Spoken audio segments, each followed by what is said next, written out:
Mumbai tanker association संपावर ठाम आहे। तिसऱ्या बैठकीनंतरही संपावर तोडगा निघालेलाच नाहीये।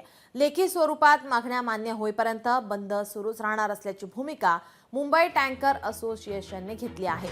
केंद्रीय मंत्री CR पाटील आणि मुंबई महापालिका आयुक्त यांच्यासोबत शुक्रवारी झालेल्या बैठकीत तोडगा निघाला नव्हता। टँकर चालक संघटनेची शनिवारी बैठक सुद्धा पार पडली। पुढील रणनीती ठरवण्यासाठी ही बैठक पार पडली, मात्र त्यातही तोडगा निघालेला नाही। त्यामुळे वॉटर टँकर असोसिएशनचा संप हा सुरूच आहे।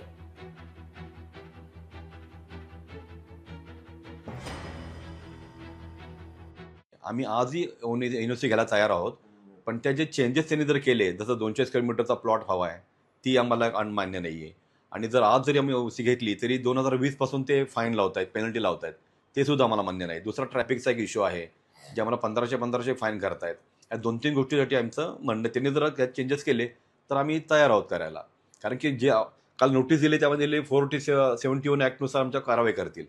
तर 2 वर्ष जेलमध्ये कोण जाणार सांगा बरं। म्हणून बावडेलने आम्हाला पाणी द्यायचंच बंद केले, म्हणून आम्ही आमच्याकडे उभे केले। हा स्ट्राईक वगैरे नाही केला आम्ही। आम्हाला मुदत नकोय, आम्हाला एनओसी द्या, जी एनओसी मिळत नाहीये। कारण ही ऑनलाईन प्रक्रिया असल्यामुळे ना, ज्या अटॅचमेंट फाईल असतात त्या अटॅच केल्यानंतरच नेक्स्ट पेज ओपन होत आहेत। तर 200 स्क्वेअर मीटर 2000 स्क्वेअर फीट जागा जवळजवळ प्रत्येक विहिरी मालकांकडे नाही आहेत। तर ते आमचं एवढंच म्हणणं आहे, ते शिथिल करा। आम्ही तो अमेंडमेंट करायला एवढंच सांगतो की 2000चे तुम्ही 200 स्क्वेअर फीट करा ना, पूर्ण कायदाच काढू नका। तो 2000 स्क्वेअर फीट 200 स्क्वेअर फीट तर जागा सगळ्यांकडे आहे। आणि दुसरं रस्त्यावर भरायचं नाही, तर मग कुठे भरायचं?